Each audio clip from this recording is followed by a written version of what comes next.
wonder what this means.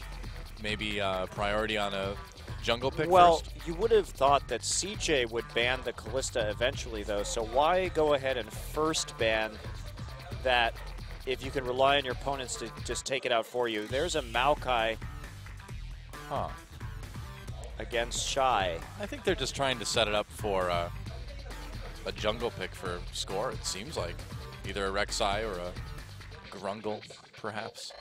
Yeah, but the question is, how far does CJ Entus want to ban junglers right here? Because if they don't leave two good junglers up, then Ambition might have to fall back onto a different pick. So I think that's the idea, right? I mean, this match is very much a battle of junglers, among other things. They're going to ban the Alistar against Fixer. Maybe it's setting up for a Bard first pick. maybe KT bans Thresh here, actually, just because they may not want to first pick that champion, even though Fixer and Mad Light both very good at it. To prevent CJ from taking the Thresh. You ban Thresh in the first round of the draft on red side. You ban Thresh and then you first pick Ashe. That's what you Nailed do. it. Nope, Azir actually. Oh, okay. Which is interesting because both Nagna and Coco are very good Azir players. KT certainly has a specific plan. There's a Cassiopeia ban. So what is this first pick going to be? What does KT set themselves up for here? Thing is, you can just ban that Maokai first and wait for the enemy. So they they first pick the Gragas. Yeah, so it is going to be a jungle first pick. So I don't really get the Kalista ban on blue side. I don't think that actually did much of anything at all. Unless they were 100% sure that CJ was not going to ban Kalista. And the Gnar wouldn't be too surprising. Of course, that's going to make it difficult for Someday to take Hecarim. It may force Someday onto something like Rumble in that case. So Gnar Thresh, I think, likely going to be the first picks in this particular draft. The Thresh is a high priority champion between both of these two teams. There was a time where Shy just plain old refused to play Gnar, but yeah, times have changed. He decided that that was going to change after Gnar's nerfs in the playoffs, weirdly enough. Mind games, Monte Cristo. Mind games. Oh, okay, they're going to grab the Rek'Sai as well, too. So CJ not wanting to reveal a lot early on, it looks like, with these first two picks. I don't know. I think the Gnar is the better pick right now. The Rek'Sai, I suppose, could outside chance be taken by KT for a top lane pick, which has been known to happen from time to time if they really wanted to hard deny Ambition. So maybe they're slightly sensitive to that. Maybe they are worried that it's a support Gragas, and so they need to take the jungle pick right away.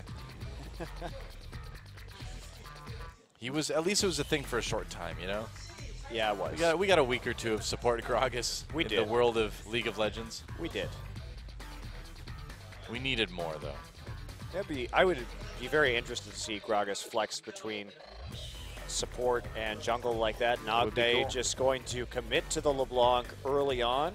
All right. A bit bold, but we'll see how CJ responds. I mean, Urgot's still available. They can really easy just go into a tanky comp here. So against Anarchy, Coco played Jace into LeBlanc intentionally. So that's something that could come out again. Coco obviously feels comfortable with that matchup. He got chunked out pretty hard early on, but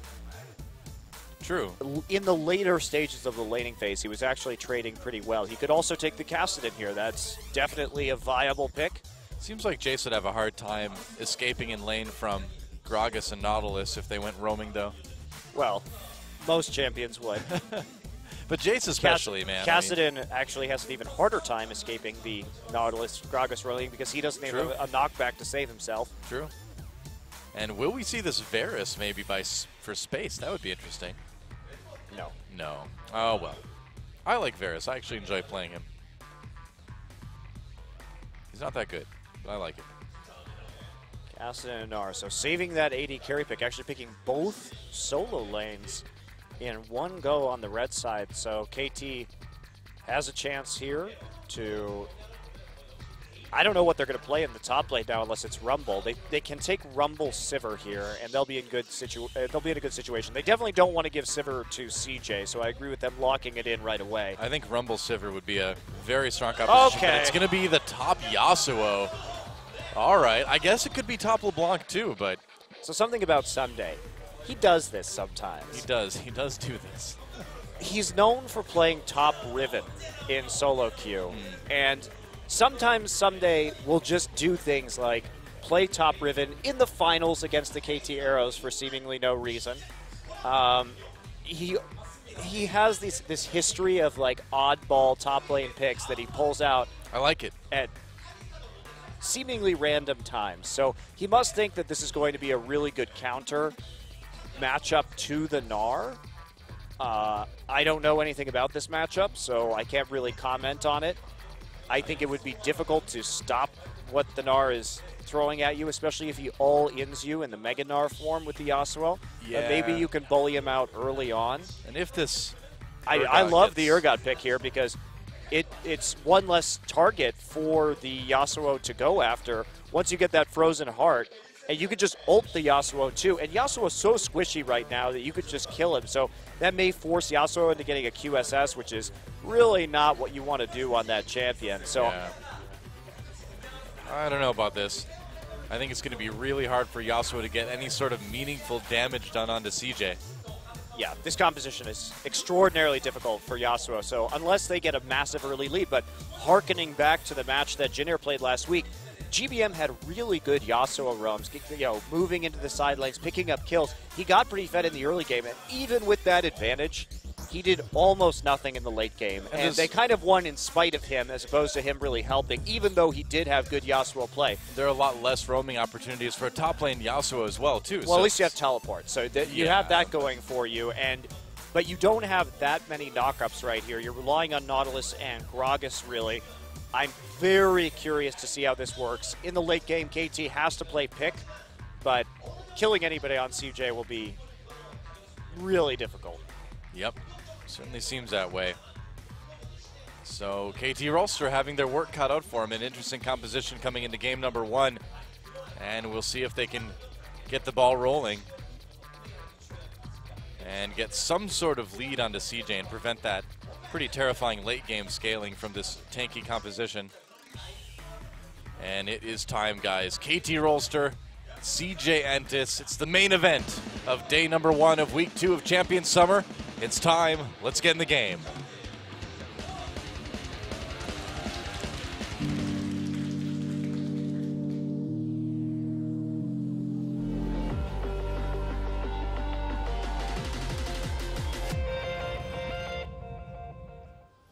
All right, welcome to Summoner's Rift KT versus CJ Entus. The fan clubs are out in force for our second match of the day.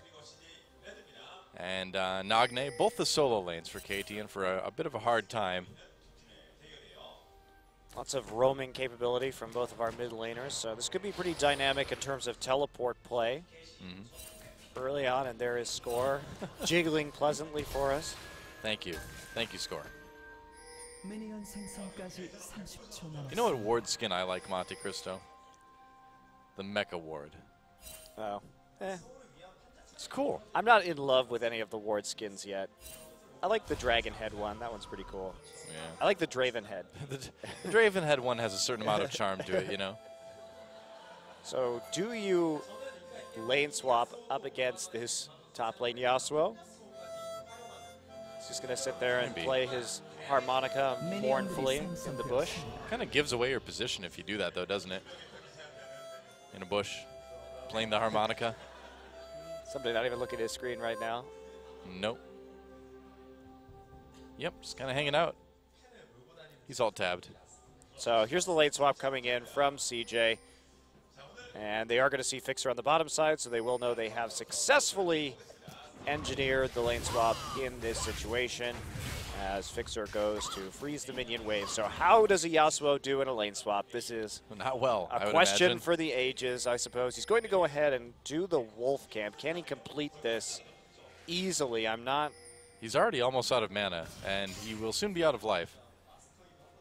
Yeah, can he? Okay, he did. He got level 2. Well, right. he has a shield, so that will help him at least complete some of these camps. Oh, look at this. Ambition get very low. Fixer with a early jungle invade. Wow. Even pops at Ignite.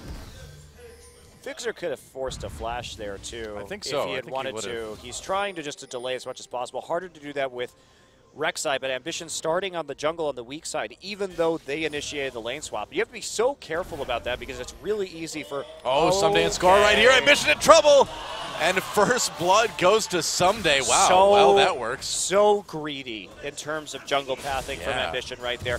They were the ones who initiated the lane swap, yet he starts Gromp on the weak side. Shy is in lane. Shy is pushed up. Shy can't help him. And Nautilus is one of the best champions at level 1 to disrupt the jungler. He's really tanky. He has that stun on his passive, so it's ridiculously hard to deal with him. And he has a really low cooldown on his E, so he could just stand there and spam that on top of you. So great reaction from KT, but Ambition continuing to try and get that weak side jungle down. And you got to just give that up at that point and concede it to the enemy team. Wow, and it looks like KT's going to be able to take a dragon from this as well, too. I guess it's hard to have a CJ game without Ambition giving up first blood, no matter what role he's in, you know? Just like old times. But KT with a pretty massive early lead, actually. A lot of enemy jungle. First blood onto your top lane Yasuo, and now a dragon as well, too. I mean, they are positioned about as well as you could possibly be going into this, so it really is on KT to keep this going now. Yeah, Someday, too, actually did get some decent experience from that. He'll be able to TP into the top side now that they see Mad Life in the bottom lane, and perhaps get some CS right there as we check out some win rates here. And Space's Urgot has been one of the best Urgots in Korea. Just thinking back to how he played it against SK Telecom recently when he was just snagging Hecarim out of all those home guard teleport engages onto the flank. And that was very cool to see. Yeah, it's one of Space's best champions for sure. Yep. As we can see with that impressive 80% win rate. But KT also is a team that when they started their rise towards the end of spring, they did it with Sivir. Sivir was such a priority to their hard engaged style of composition where they really dove you heavily in the mid game. You know, Yasuo fits with that too. You know, you can dive in just the same as you can with a lot of other top lane champs. So KT, you know, sticking with what works just in a little bit of an unorthodox way. Yeah, getting this advantage too is going to be really helpful. Even though he just has the Avarice Blade right now, that's going to help snowball him with that additional gold that he gets from that item. Very helpful tool for him to have this early on in the laning phase. That is a great pickup. Somebody doesn't seem to be having too much trouble farming. He is doing a very good job of denying CS to Space as well, too. How do you hit Yasuo with the corrosive charge here? He's just going to dash straight through it, and if he gets hit by a Q from Urgot, it'll absorb his shield. So he's going to do pretty well in this 1v1, I would think, especially since he didn't get denied at levels early on. Score looks for an opportunity right there, isn't going to commit, just pops right through the Baron Pit and will be seen on the Scuttle Crab, which was already taken. You know, if Urgot by Ambition. I mean, if Urgot does lock onto you too, you just throw up the wind wall and then you kind of negate the whole point of it. So it's a good counter in that 1v1. All right, Mad Life lurking in the tri-brush. Arrow intelligently moving away from the possibility of any death sentences. And doing a good amount of damage to Shy in the process as well, too. A lot of damage to Shy. Boomerang blades. Yeah. And Arrow just continuing pushing. They want this turret too. KT trying to press their advantage as hard as they can. They got that early dragon. Maybe they can get this tower. Shy's TP's back up, so he's going to get underneath turret again pretty quickly. Oh, is he just going to get dove, though? Well, he's almost Mega Gnar. They know he's there now, but he has no ult at level 5, so they're just going to deny him off the turret. They do know there's a ward in that tri-brush, but don't go to clear it. And here we go. Someday running away from Ambition. Yeah, not really in a position to fight anyone per se. So he does need to be careful there. That bottom lane turret already taking a lot of damage. Shy trying to save it, but KT will probably be able to kill it pretty quickly and then just send their duo top, I suppose, right? Well, yeah. And CJ's lack of presence in this game is really problematic because if we look at it, KT, as a result of that first blood, were able to get Someday into lane with in a really nice position. And he's kept up in levels, and he's kept up in CS with Shy. But the difference is that KT has been pushing instead of freezing this entire time. So they got so much damage down onto the bottom tower, and they got the dragon early. This is going very, very well for KT Rolster. Yeah. And they're playing it out nicely also. They're using Sivir's wave clear compared to Urgot's early. Urgot's going to have to go back and buy that tier and be in a power trough. if they can get some more gold from that turret onto Arrow, it can all add up to a pretty substantial early snowball for KT. I mean, by taking the first dragon so early, they will have that opportunity for the second dragon kind of right when Urgot is in that power trough too. So they might as well have guaranteed themselves a second dragon too. And how's CJ going to fight that? They have no wave clear with this composition, and what KT should be doing is what they are doing, which is just fast pushing. I mean, Urgot, Kassadin, you're not stopping a fast push coming in. So KT has to be focused on these early turrets. Coco's also going to be going for a scaling item with the Rod of Ages. There's, just in terms of power spikes, KT's going to have a huge advantage at the next Dragon fight someday now. Just getting a deep ward in. Yep. Certainly having no issues with CSing at all. A little bit ahead of Shy. And everyone's there to just kind of protect Coco. Flay on to Someday there. He's trying to set up that ult onto Coco with the tornado, but back off for the moment at least. Not going to dive the turret or do anything too hasty at this point in time. But there you go. Coco trying to deal with some of these minion waves in the mid lane. And it's like Someday just wants to head back to the top side. They're going to have TP advantage for this next fight as well. Right. I mean, there's no reason why Someday needs to go and hunt for kills right now. He's got that nice lead. He can just sort of hold his own turret, keep that pushed up as much as he can, I suppose. Dragon up in less than a minute, though. Yeah, but KT, again, you know, that teleport advantage just means so much right now. Yeah, it's going to be a very small timing window. So if CJ can delay it for another 30 seconds, looks like, then maybe that TP will come back up and they'll be able to actually contest it. But again, no Rod of Ages yet. Tier pickaxe compared to BF Sword. This is not really a battle that CJ's equipped to fight at this stage of the game unless they really catch somebody out. No, it looked like Someday was trying to wait for Meganar to end to go in onto Shy there and maybe chunk him out enough to give it an easy dragon. Does a little bit of damage. He went in maybe a bit too early before Meganar ended. Not opting to use that ult just yet. No, he needs to save it for the dragon right now. He successfully did a lot of damage to Shy, though. Yeah, hits him with the tornado in the end, and he can just back off right now, threaten the teleport. Tons of wards already set up for KT. Got vision absolutely everywhere. Scuttle Crab in favor of CJ, but that's all the information they have. Ambition also topside. They're just going to have to give this one up.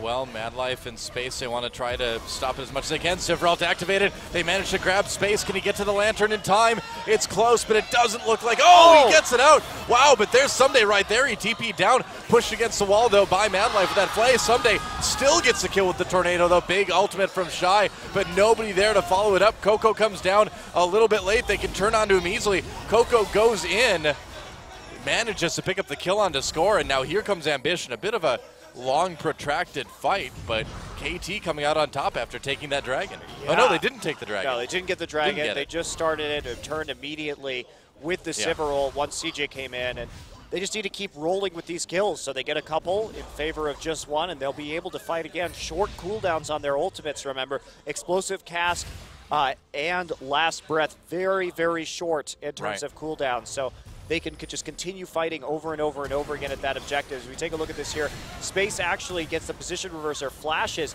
Now, you can see Fixer trying to stand on top of the lantern right there so he can't click it. And nice then, tornado. Yeah, the tornado sets up the kill right there, and he gets the ult. That was a beautiful play from Someday, but they were all actually way too close to the wall right there. So Shy managing to get an ult off that hits 4 people. That was a bit of a positional error, but Someday, man, what a great tornado. No kidding. The accuracy to hit something like that during a fight is pretty impressive. They're in the middle of being CC'd by a bunch of people. Someday going Giant's Belt. Wow, okay. Huh. I don't know what he's doing. Maybe Randoms, maybe? Yeah, perhaps. Score goes in onto Mad Life there. Space fighting out with Someday. They blocked a little bit of action from the wind wall. There's the Last Breath. Someday with another kill. Well, that's the thing. Yasuo is working out pretty well. Shy and Space don't have their ults up yet. Space's ult just came back up, so that's the advantage of fighting around these short cooldowns and using this composition to just fight over and over and over again. It's very empowering for Yasuo and Gragas. Yeah, and it looks like KT should be able to take the second dragon now. And LeBlanc, too. Really short ult cooldowns on the 3 players in the top side of the map. Right. Wow. KT really making this composition look easy, you know? Yeah, but the scaling is the issue here. Shy is getting some damage down onto the top side. Yeah, they've got a 2,500 gold lead, which is all fine and dandy for the moment, but CJ's scaling is crazy. So if CJ doesn't fall too far behind, they will be able to make a comeback in this game as Kassadin starts to stack up that Rod of Ages, as Urgot gets tankier. And I have no idea what somebody's doing. It could be a Frozen Mallet, too. Well, that's the thing. I mean, KT's got as much of a lead as you could reasonably hope for with this composition at this point, and yeah, now it's on them to just kind of keep the ball rolling, you know? You know, Don, I bet it is a Frozen Mallet. I bet he's going to split push as Yasuo with Frozen Mallet and try something kind of weird. There's two ways he could go, I think, with this. Randu and Zoman would be great because you can instantly get into the backline, but there's just not a lot of auto-attacking threat from CJ, I think, to truly justify that purpose. And Frozen Mallet, who's going to stop his split push? Right. That's really a problematic item. 3 members of KT moving down against the 3 members of CJ here in the spot lane just to protect that turret. Top in danger for CJ. Crew. That's right. Here we go. Nagne score right there, dodging that death sentence someday. Just clearing the wave and backing out. Nagne is going to get poked a bit by space, I suppose. Yeah, that could have turned into a 4 versus 3 pretty quickly with Kassadin, and they knew that Arrow and Fixer were going to take this. So what they did right there was they forced Coco to move into the bottom side, were able to successfully defend their turret. Still almost no damage on that because of the very low wave clear on CJ Entus. How's mid look right now? I guess we'll have to wait, won't we? I guess we will. It is a pause. Uh-oh. And that is a Problems. Someday. Problems right now with Someday's computer. Is Someday wearing those frames without lenses in them? Oh. Is he guilty of that, Doa? You know what I like to do? Because it's really popular here in Korea to wear those frames, the frames without lenses. Is when I'm talking to the person, I just slowly reach up, hook my finger through one of them, and slowly pull them off their face. It's what else are you supposed to do, you know? You have to test to see if there's actually glass in there. Yeah, you just hook your finger in there and slowly pull it off their face. I can't tell if there are glasses in there. Wait. I think there's lenses. Yeah. Wait. I'm leaning in. It's a small monitor. I'm not really seeing any distortion from where a lens would cause that. Yeah, I'm calling fake. I'm calling fake glasses there. Fake glasses. So Yep. it's also Even the weakest prescription would distort the eye line on the side of the face. I'm not seeing it. Oh, new keyboard. Serious business. That one's retired. retired to the floor. Yep, that's right. I'm looking to replace my mouse pretty soon. The poor thing. It's been. Did you kill it, Doa? It's been used vigorously for years, and it's starting like the left click is freaking out. Where if I like hold it down, it like double clicks really fast. That's what I want my tombstone to say. Used vigorously. Lived a long life, used vigorously. Just take it as you will. A mystery for the History Channel of the future. Well, or for whatever channel does history, because it won't be the History Channel.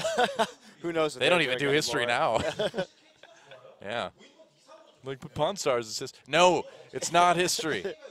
Yeah, you find old stuff They at a realize pawn shop, but still, guys. they realized that Pawn Stars reality TV was actually even cheaper to produce than just taking historical documentaries and having a voiceover. I mean, how cheap can it?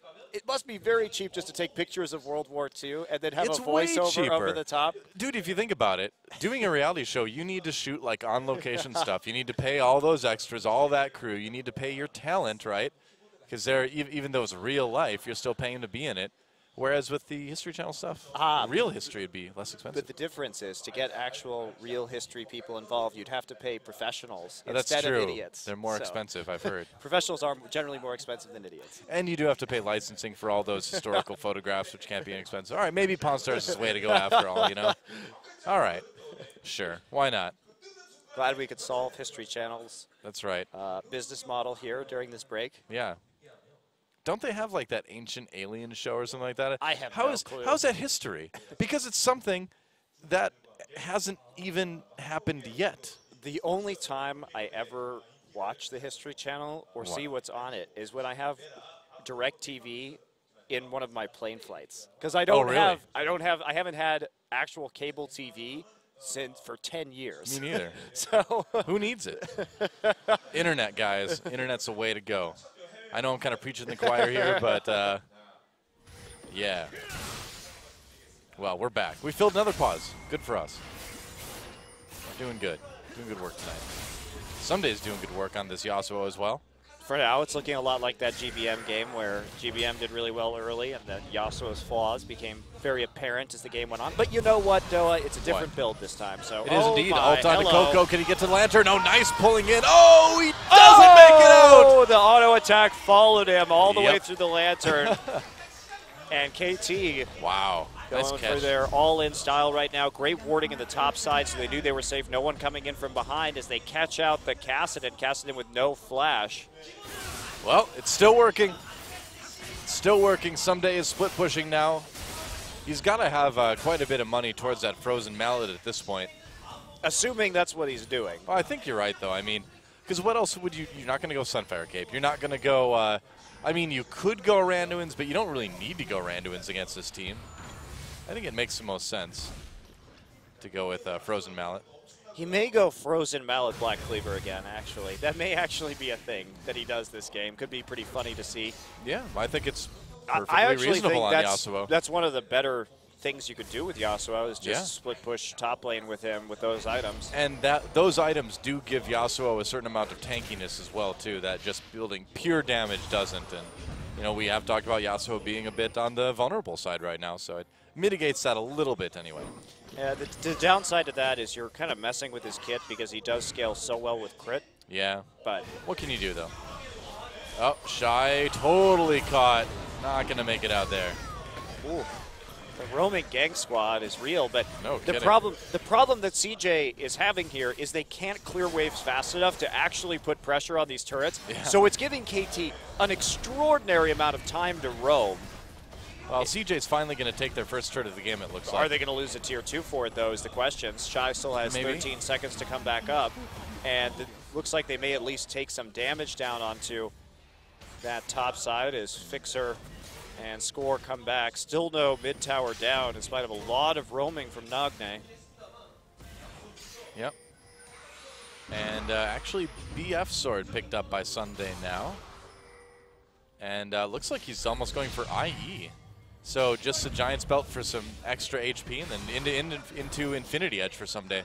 Why not? So he is going for the big damage ult onto the back line, so not split pushing.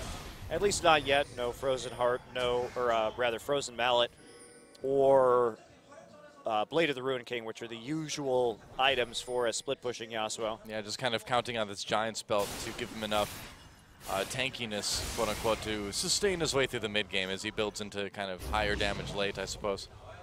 And we did talk a lot about Yasuo's problem staying alive because he could just get blown up so quickly that having an additional 400 and change HP does make pretty nice difference. Well, I like this build because you've got the crit early on from the static Shiv, and then once you move into kind of those crucial mid-game fights, you've got a little bit of extra health to sustain your way through it. So, seems like a pretty good build. See how it works. So far, so good. Dragon up in 45. Looks like they're going to get the Rift Scuttler as well. And we'll be seeing many more wards this Dragon. Yeah. Compared to the last one from CJ. Both top laners with their TPs up. Taking a look at that. And only one turret down so far from CJ. To be expected with their composition, though. You pick Kassadin or a guy, you know you're going to lose your outer ring faster. That's pretty much a given. Yeah. Oh boy, oh, if that hook had hit, maybe CJ would have had a chance. Coco coming in from some damage onto Nagne. KT backing away, Ambition coming in, gets a knock-up only onto Fixer. Damage, nice ult onto Space, knocking up Shy in the process as well, too. Big explosive cast, puts his Mad Life back in there. Someday gets into the back lines, but gets taken down very low. Still, they manage to pick up a kill onto Mad Life. And whoa, KT is very low right now, but some kills come in for Nagne, and KT able to barely clean up that fight. Nagne, there's the flash distortion. Yep. Triple kill for Nagne. They're going to secure that Dragon as well, it looks like. And we saw KT get so low there, but in the end, Yasuo and LeBlanc had just enough damage to make it work. And yeah, the Yasuo is working this game, but it's been so much more about KT punishing Ambition. If we think back to how this game played out, the punish that they got from Ambition's pathing and Ambition giving up that first blood, the fact that they were able to put so much pressure on the first tower because of it, thereby accelerating the tower game for themselves, the fact that they were able to get that first dragon so early and then fight repeatedly in CJ's power trough before we see the Muramana finished onto space, before this Rod of Ages really kicks into gear right here. So I think that if Someday had picked any top laner, we would be seeing a pretty strong performance. For me, it's much more about the way KT played this game, and they're not even going to go for the dragon now. I guess that's weird. Well, yeah, I thought they were going to take it right away, but they're going to give this one up to CJ. And yeah, that third dragon is actually important for them because they have to play around that potential fifth dragon stack, and they already had a nice gold lead coming in. So I would say for this particular team composition, better to try and snowball off the dragon than get that tier 2 in the mid lane right away, because you can always dive that later. Right. But very large gold lead now for KT. Yep. Again, it really can't get any better than it is right now for KT. 8,000 gold ahead. And even without that dragon, still in pretty good shape. Looks like they're going to find that pink ward there. But KT, I really like how hard they punished Ambition's first blood. This is, it's not that big of a mistake from Ambition, but they did all the right things to maximize their benefit. Here we go. Fixer gets grabbed. Ambition tossed into the Yasuo out again. Meanwhile, Nagne just blows up Shy. You just cannot get caught by this KT team. There goes another one. Double kill again for Nagne. Fixer in trouble here. Space uses that position reverser. Space getting very low. Another kill comes in for Someday. Yeah, KT has snowballed this quite possibly to a pretty quick end of this game as they are going to take out this inhibitor turret. Coco and Nagne dueling in the mid lane. Nagne able to escape fairly easily with that distortion. Coco can't quite chase enough right now. I like how they sort of baited this Urgot pick in too from CJ Entus, but you know, CJ I think not with the best draft this game. Well, they got sort of tied up in the idea of counter picking here I feel. Like they were trying to pick the Kassadin and the Urgot just to have some preferable lane matchups. But they got overly greedy, and KT was able just to push so incredibly quickly. And here we go, Someday just going to move on through with that Infinity Edge now. Has Ninja Tabi completed as well. Not really sure why he has Ninja Tabi. I don't know. Doesn't want to get auto-attacked, I guess. He's worried about it. I think Merc Treads would be better here. Oh, knock up on the Coco. Didn't quite get there for the last breath. Actually, the ult wasn't up yet. I'm trying to see. Yeah, it wasn't up. Oh, here we go. Mad Life trapped against the wall. Space in a lot of trouble, too. Can he get to the Lantern? Uses a position reverser. Gets himself away from the Lantern. Whoops. Oh, Space. Not the time you want to use that. Mad Life's like, no! And this could be a Baron for KT, couldn't it? It very well could. Well, wow.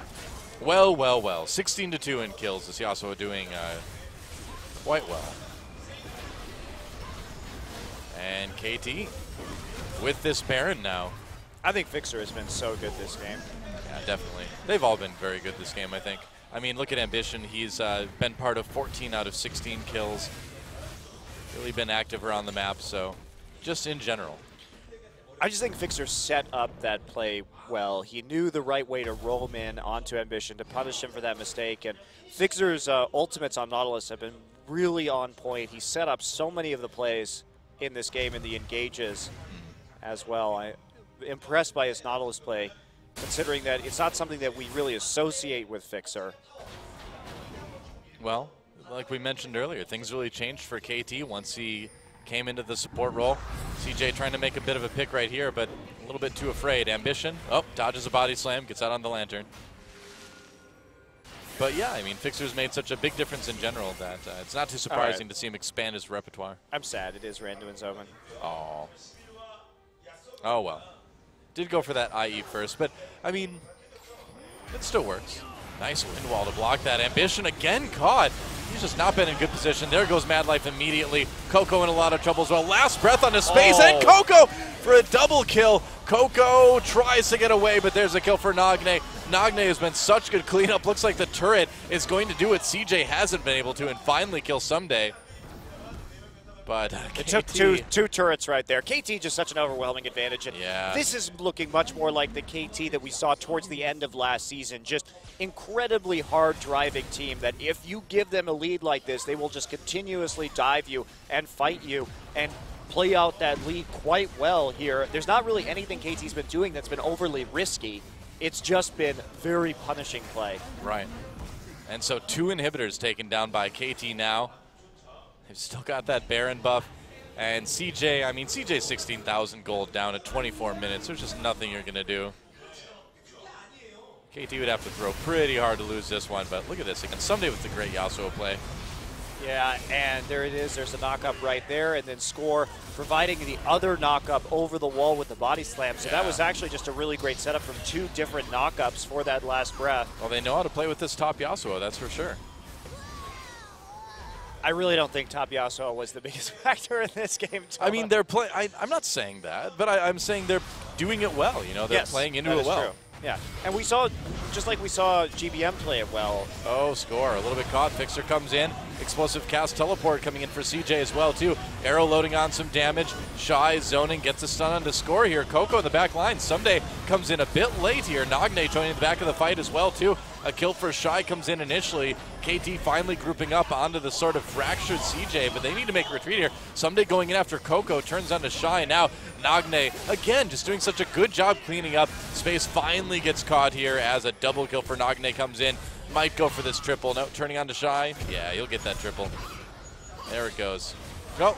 Okay, there it is. Triple kill. Wow, another multi-kill for Nagne, and showing why people have been banning LeBlanc against him so frequently this year. Well, it's like if the first initial engage, if Someday doesn't kill them, Nagne does. And if Nagne doesn't kill them, Someday does.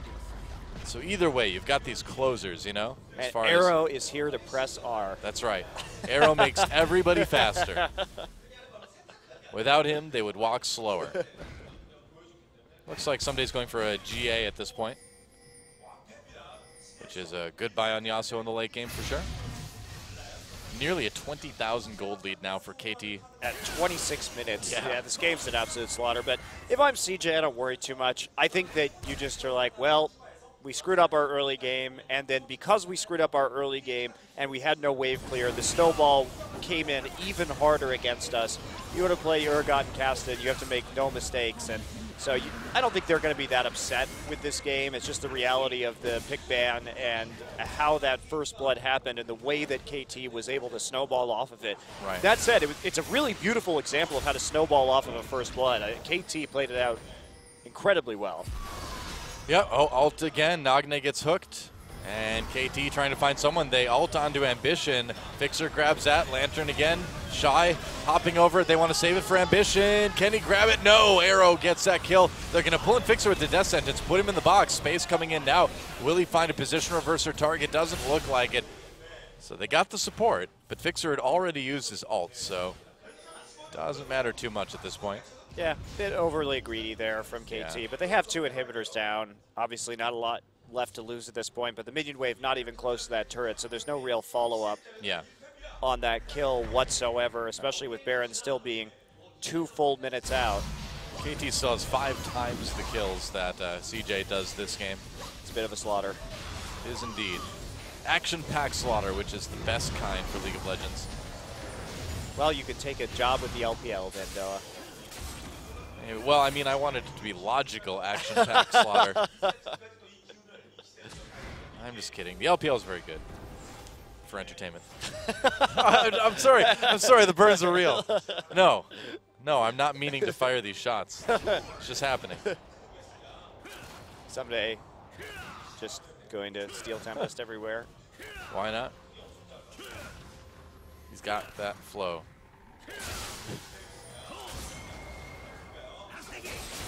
And he's Hasagiing through the minion wave as they slowly now hopefully don't overdive this turret any longer and prolong the massacre that we are currently enduring. You mean enjoying? Enjoying. I'm enjoying. You may not be. Oh, Coco. All right, here we go, and the ult onto space here. Explosive Cats doesn't do a whole lot, but they do grab ambition out of everything. Another kill comes in. Shy knocking everybody away, but they're going to need more than that. Someday, getting in the back lines onto Mad Life, gets 1 kill. Coco very, very low. Position reversal used. Double kill now for Arrow. Another one for Nagne. Another double kill for Nagne. And this game is over. They're just going into the Nexus turrets now, and KT coming in, getting the damage done in the early game and snowballing so well off of that early advantage, making it look easy with a 22,000 gold lead at the end. GG. Yeah, KT ending the game with more kills than minutes just for them. Wow. So, big, big bloodbath.